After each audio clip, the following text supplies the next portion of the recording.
Welcome to Around the Diamond. I'm Marvin Jackson. This is our first show of the 2014 season, and joining me this season is former Washington Senator and Baltimore Orioles outfielder, my good friend Fred Valentine.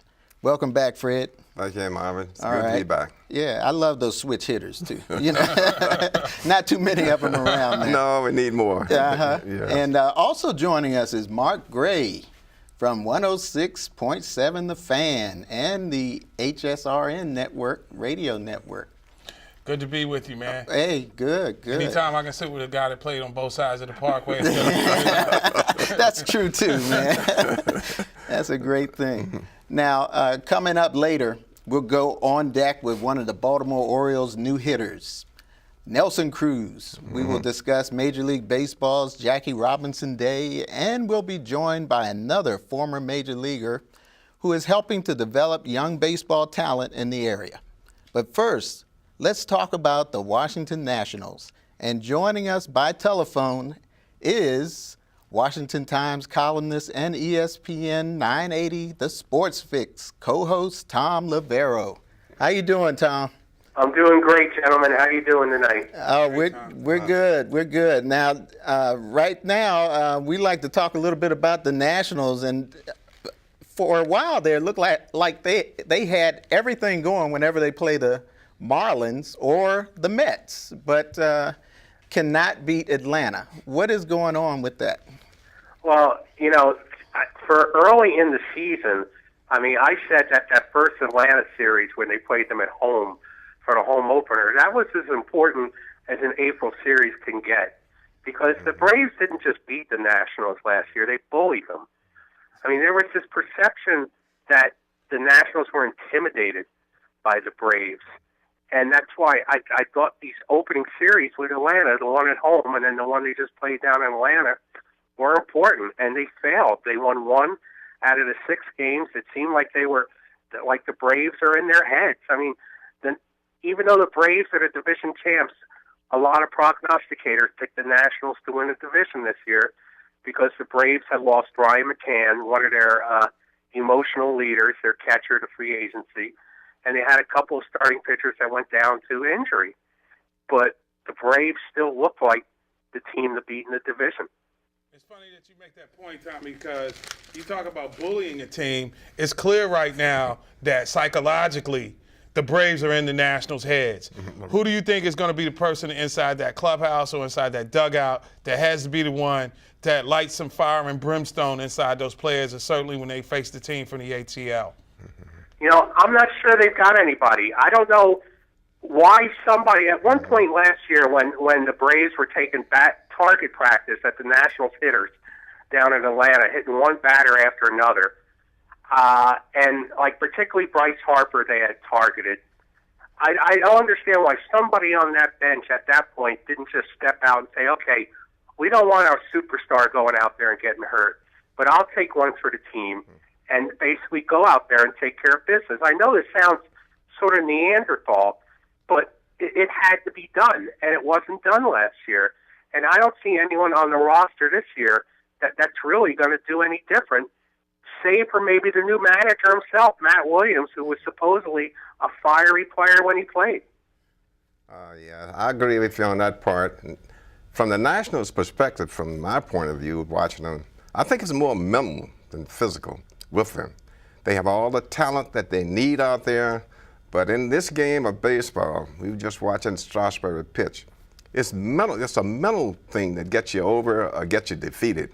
So, but I love Williams. I love his point of views for playing, and it's dealing with the players. They seem like they want to play for him. Yeah, they do. And I just believe until they get themselves together mentally, I can't see them coming out of this problem that they have. Yeah, the talent, you're right, Fred, the talent is there even more than last year. Right. Because last year Anthony Rendon was a rookie. I think this kid could win a batting title in the National League. I think he's that good of a hitter. And you add him to that lineup now, not as a rookie, but a second-year player, and I think they're even more dangerous. But they seem to have some issues when it comes to getting themselves prepared for big games that really weren't there in 2012. The year before, they did nothing but came up big in big moments for the most part. And they're going to have some people out there healthy like Ryan Zimmerman, huh? Yeah, Ryan Zimmerman. I think we've seen the final days whenever he comes back of Ryan Zimmerman at third base. They've thought for several years that they wanted to move him to first base, and I think that's inevitable. The only question is, would they trade Adam LaRoche at the trading deadline and make that move then, or just live with Zimmerman when he comes back at third base and the errors that go with him playing there?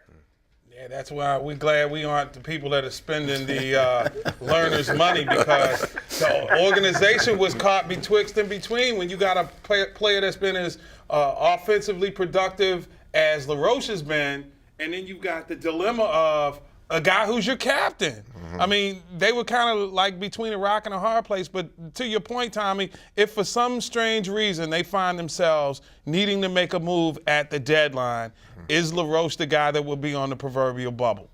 I think it could be LaRoche. I think it could be Drew Storen. I wouldn't be surprised if both of those players might not be moved at that point. It depends on how healthy they are everywhere. But you've seen Danny Espinosa seems to have come back and started playing well again.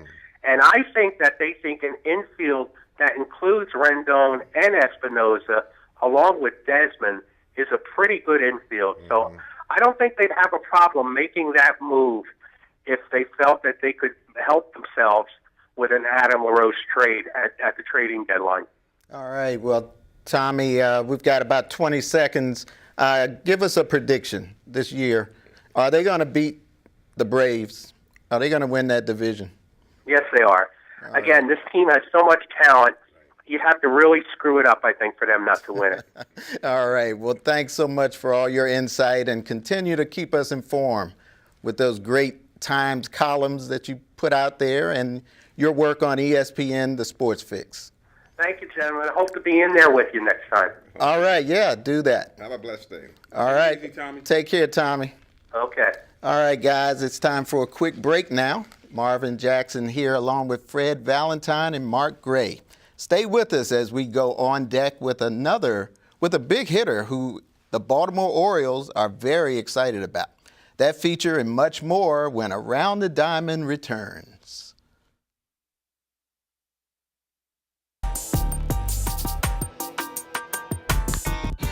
I love Nelly. I played with him in the minor leagues in Texas, and then a little bit in the big leagues in Texas. And I appreciate his work ethic. He's a fun guy to be around. He's a guy that can pick you up when you need a little jolt, and we're happy to have him here. He's a good guy, good teammate. It's pretty easy to fit in with this team. All you got to do is show up and be ready to play baseball. And he's exuded that over his career.